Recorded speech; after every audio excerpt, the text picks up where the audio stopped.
100.1. Continuamos con Notimundo a la Carta.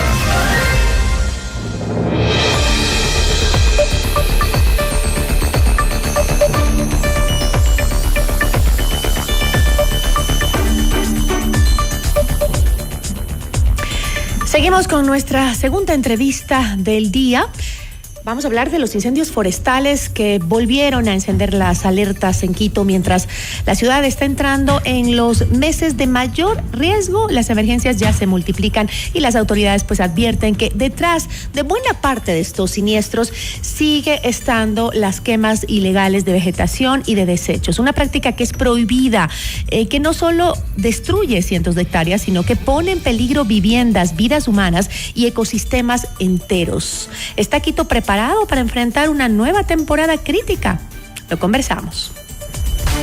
Nuestra entrevista de hoy en Notimundo a la Carta. Nos acompaña Esteban Cárdenas, jefe del Cuerpo de Bomberos de Quito. ¿Cómo está? Muy buenas tardes. Gracias por estar con nosotros. Gisela, buenas tardes, qué gusto. Un saludo a toda la ciudadanía que nos escucha en esta tarde. Muchísimas gracias. En los últimos días, Quito ya ha registrado varios incendios forestales cuando apenas está iniciando la temporada, diría yo, más crítica del año. ¿Qué tan preocupante es el escenario que enfrentan hoy los bomberos y qué proyecciones tienen para las próximas semanas? Gisela, yo quiero partir por algo de los datos de la fecha del 20 al 26 de julio. Que sería la semana inmediatamente anterior. Tuvimos 6 incendios, pero del 27 de julio al 2 de agosto, 27 incendios forestales se produjeron en la ciudad. Un poco para dimensionar que hemos crecido prácticamente casi el 300% aproximadamente. Es parte de un poco cómo ingresa el clima a la ciudad no solamente a la ciudad de Quito, a la región interandina de nuestro país. Y esto viene ligado de una problemática que es recurrente. La vez anterior conversábamos. Voy a puntualizar los 5 incendios que se produjeron el día de ayer. Los 5 incendios son producidos por la mano de los seres humanos. Aquí no hay un patrón adicional, sea por de una manera inconsciente, inintencional, habitantes de calle en algunos lugares específicos, pero esa es un poco la dinámica, siendo la mayor preocupación la zona rural por prácticas que se tornan hasta normales, diríamos, en esta época. Y que es un poco lo que estamos viendo en imágenes. Esta es una problemática no solo de Quito, sino de toda la región interandina de nuestro país. Pero usted dijo algo que preocupa, ¿no? Que estas emergencias son provocadas por los seres humanos, por quemas generalmente ilegales. ¿Quiénes siguen realizando estas prácticas y por qué, pese a las advertencias, a las sanciones, a las campañas que se han realizado, no logran erradicarse? Para nosotros es un dato importante. Más de 4.500 personas han sido sensibilizadas en zonas de riesgo. Y quiero puntualizar en sitios puntuales. Valle de los Chillos, Valle de Tumbaco, la parroquia del Condado y las zonas de Calderón, que son donde más se producen los incendios. Porque cada sector de la ciudad tiene su dinámica particular. Quiero ser muy sincero con lo que voy a decir. A veces siento que falta mucha empatía en ciertos sectores de la comunidad. Hay sectores que son muy comprometidos, que son parte del cuidado del ambiente, pero también hay ciertos sectores donde prevalecen cierto tipo de prácticas sin pensar en las consecuencias que generan las actividades que realizan y de una manera que no dimensionan lo que puede suceder cuando yo salgo a quemar los residuos de la vegetación en mi terreno a las 2 de la tarde, con vientos de más de 50, 60 kilómetros por hora en una pendiente y con una radiación solar que puede llegar a los 12 puntos sin ningún problema. Y creo que parte de ello, eso es un tema de corresponsabilidad. Hay más de 120 procesos administrativos sancionatorios levantados por la Agencia Metropolitana de Control en todos estos sectores. Eso en algunas zonas nos ayuda, pero definitivamente hay que amplificar los alcances y lamentablemente, hay que decirlo, parece que el eje sancionador y punitivo es la única vía al momento para poder solucionar estos problemas. Pero cuando ese tipo de quemas ilegales terminan convirtiéndose en incendios forestales, como ya nos ha pasado, ¿qué tan difícil es identificar y llevar ante la justicia a los responsables? ¿Hace falta, cree usted, tal vez endurecer las sanciones? Dentro del proceso penal, Gisela, hay una particularidad. Nosotros tenemos que, cuando hacemos la denuncia formal ante la Fiscalía, argumentar de manera documentada y sobre todo alinear a los posibles causantes. ¿Qué es lo que sucede en un incendio forestal? En muy raras ocasiones, yo diría que en un porcentaje mínimo, el responsable se encuentra en el sitio de la escena. Aún sea por temas, digamos que accidentales, peor aún si es que viene ligado a un tema doloso. El que ejecuta esta acción no está en el sitio del incidente. Nosotros técnicamente tenemos la posibilidad de determinar el origen del fuego y la posible causa, por hipótesis de descarte. ¿Qué es lo que hacemos con eso? Se procesa dentro del eje técnico, se verifica cuál ha sido la consecuencia y la afectación, y tenemos dos vías, como es el caso del incendio que estamos teniendo en la zona del Quinche. La vía administrativa, que tiene que ser anclada al dueño del predio, que tenemos que sacar la información obviamente del catastro del municipio de Quito, y con esto trasladarlo de acuerdo a los argumentos que acabo de manifestar a la Fiscalía. Porque lo que puede suceder es que llega a la Fiscalía y claro, en el proceso investigativo esto se va a dilatar porque no tenemos un ejecutor en curso a quien se puede investigar. Esa es un poco la dinámica que tenemos, y no solamente nos pasa en nuestro país, esto es una problemática a nivel mundial. Es por eso que los causantes de los incendios forestales son los más complicados de lograr identificar ya dentro de la argumentación legal como correspondería. Usted mencionó algunos sectores de la capital que son como más vulnerables a sufrir este tipo de flagelos. ¿Qué los convierte a esos sectores que usted mencionó en puntos críticos para la propagación del fuego? ¿Cuáles son los factores que más afectan? Primero, hay que determinar algo. La amenaza está ahí, y cuando me refiero a amenaza es en el sentido integral de la gestión de riesgos. Quiero decir, áreas verdes, boscosas, vegetación seca, vegetación endémica en algunos casos. Eso está ahí, siempre ha estado, y la intención es que permanezca, porque es parte de los ecosistemas con los que tenemos que aprender a convivir. A eso hay que sumarle factores que son como la topografía. Si tenemos pendientes y quebradas de 60%, de 60, 70 grados, ya hay una complejidad adicional. ¿Qué es lo que sucede en nuestra particularidad en la capital de la República por la ubicación geográfica que tenemos? Creo que todos hemos vivido. ¿Qué es lo que sucede con nosotros cuando salimos a las 12 del día, entre 11 de la mañana y 2, 3 de la tarde, con un sol canicular, cuando tenemos rayos UV que pueden sobrepasar los 12 puntos? Este es un factor adicional que se suma. ¿Por qué? Porque la vegetación se seca de una manera extremadamente acelerada, sobre todo en aquellos sitios donde la vegetación es más ligera. Estos factores están ahí, son permanentes. ¿Qué es lo que detona un incendio forestal? El factor humano. Eso definitivamente es un factor detonante que cambia dependiendo de los sectores. Entonces, ¿y a qué me refiero con esto? Zonas rurales, prácticas agrícolas, zonas urbanas en sitios altos, por ejemplo, sector de Velasco, en la altura de la parroquia El Condado, laderas del Pichincha, basureros o quebradas que se convierten en basureros, que es el otro factor. Y en algunos casos no hay que descartar quemas intencionales en aras de causar daño o caotizar al sistema social de una ciudad. Eso es un poco como nosotros analizamos los patrones que hacen para que se produzcan y cómo se propagan y por qué se propagan los incendios forestales. Otro tema es que también, el cambio climático nos ha afectado muchísimo, ¿no?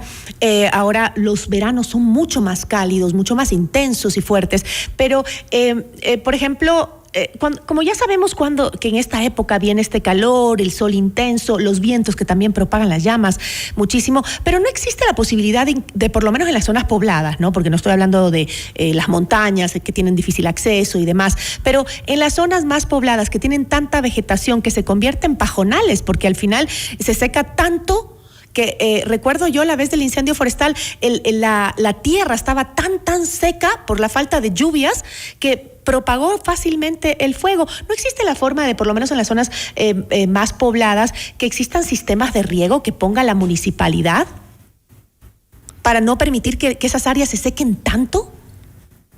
Tenemos ahí una problemática que hay que ser sinceros. La ciudad es muy longitudinal. Nuestra ubicación geográfica ha hecho que el crecimiento poblacional, pero sobre todo el eje constructivo, vaya ocupando zonas que por naturaleza eran rurales y ahora se hayan convertido en zonas urbano-forestales. Es decir, zonas urbanizadas donde tenemos ya suelos totalmente asentados de crecimiento poblacional con prácticas eminentemente ligadas a principios agrícolas de la ruralidad.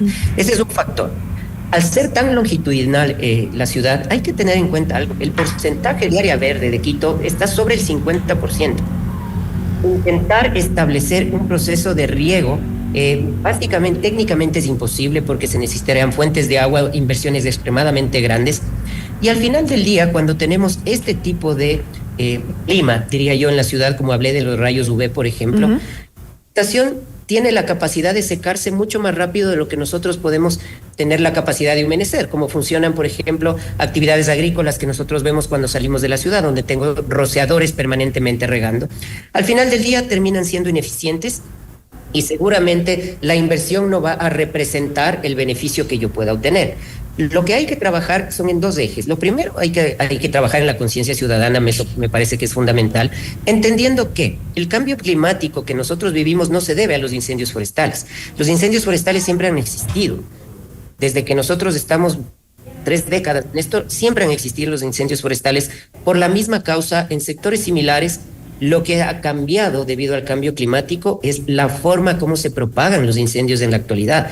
Son mucho más drásticos, mucho más agresivos, temperaturas mucho más altas, y es un factor adicional, que donde antes era bosque, ahora tenemos edificaciones, conjuntos habitacionales, que se genera un riesgo. Entonces, aquí hay que equilibrar qué es lo que hacemos las instituciones del manejo integral de riesgos y cuánto puede aportar la comunidad para cuidarnos mutuamente. Nosotros, en este ejercicio, por poner un ejemplo, Gisela, a nivel de conjuntos habitacionales, quiero topar el tema muy puntual. Se han verificado alrededor de 33 conjuntos habitacionales en las administraciones Los Chillos y Tumbaco, en las zonas de mayor riesgo. ¿Y qué es lo que hemos hecho? Verificar la funcionalidad de los hidrantes para determinar cuáles están operativos, cuáles no, y trabajar con los moradores y con, digamos que las administraciones de estos conjuntos habitacionales en las zonas de riesgo. Siendo así que, afortunadamente hasta el momento, en estos sectores no hemos tenido ninguna afectación.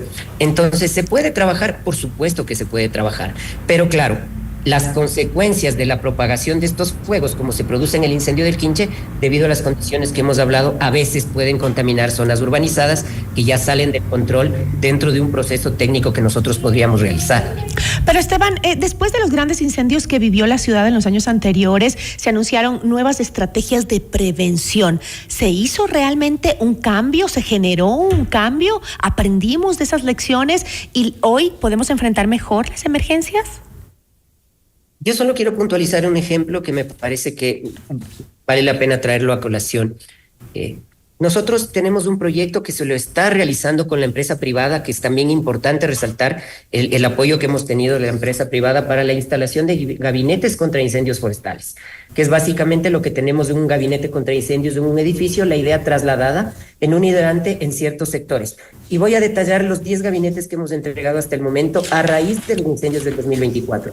Mastodontes, Cocotó, Zambisa, Nayón, Ichimbía, parte baja de González Suárez, Guápulo, Lumbicí, Casitagua y Conocoto, Salvador Celi. Aquí están 10 gabinetes de incendios forestales con preparación comunitaria para que puedan responder de manera inmediata ante cualquier eventualidad o que puedan hacer este sistema de humedecer la vegetación en caso de que exista un incendio en curso. De estas lecciones aprendidas hemos llevado instalación de gabinetes, construcción de planes de emergencia y mapas de riesgos, pero claro, es un proceso que tiene que ser sostenido.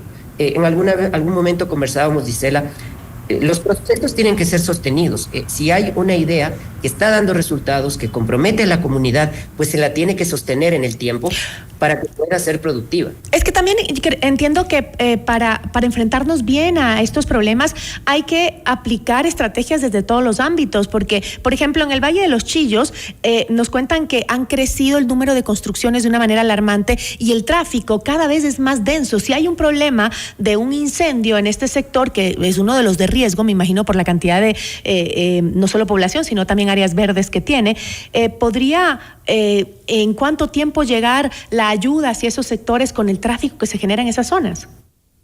Esa es una problemática que lamentablemente sucede, especialmente en las zonas, digamos que urbanizadas de mayor concentración de personas, especialmente en horas de la mañana, hora pico, donde la gente sale a sus trabajos y obviamente pasado las 5 de la tarde, donde los ciudadanos retornan a sus trabajos. Es por eso que durante la época de verano, especialmente desde los meses de julio, agosto y septiembre, nosotros tenemos alrededor de entre 35 y 40 unidades móviles que están dispuestas de manera permanente. Para poner un ejemplo, Panecillo, Cima de la Libertad, Casitagua y todas las zonas donde hemos identificado que tenemos la problemática que usted refiere, lo que nos ha hecho mucho más contundentes en la respuesta. Si bien es cierto, existe un incremento en la cantidad de eventos, hay una disminución considerable en las áreas afectadas. Para nosotros eso denota que hay una respuesta eficiente, pero también nos deja la alerta de que hay que seguir trabajando en el tema de la responsabilidad y anclarle a la comunidad para que sea parte de las soluciones. Es importantísimo que la ciudadanía también participe y esté consciente de todo lo que podemos vivir. Ya vivimos un infierno hace poco tiempo en la capital. No permitamos que esto nos vuelva a pasar y seamos conscientes de que qué importante es cuidar nuestras zonas de riesgo, ¿no? Yo le agradezco muchísimo y me gustaría cerrar con un mensaje para la ciudadanía. Esteban. Mi querida Gisela, primero agradecerle el espacio y decirle a la ciudadanía que cuente con este cuerpo de bomberos que siempre está listo para responder en su beneficio, pero algo que es fundamental, creo que todos somos responsables del cuidado del ambiente. Si ven una quema, alguien que está realizando una quema, reportarlo de manera inmediata al 911 y obviamente lo que más siempre le pedimos es es básicamente ver la información a través de los canales oficiales, que creo que es fundamental. Le agradezco muchísimo, Esteban, por la información. Y sí, combinarle a la ciudadanía de que colabore. No, cuando vea que el vecino cruzando la quebrada está quemando basura o restos de maleza, no diga, este no es problema mío porque está en su terreno, porque en segundos se va a pasar al suyo el incendio cuando se prenda todo el lugar. Así que hay que tener mucha precaución y responsabilidad, y la denuncia es importantísima. Muchísimas gracias, Esteban. Gracias, Gisela, un abrazo y un saludo a toda la ciudadanía. Muy amable. Estuvo con nosotros Esteban Cárdenas, jefe del Cuerpo de Bomberos de Quito. Notimundo a la carta.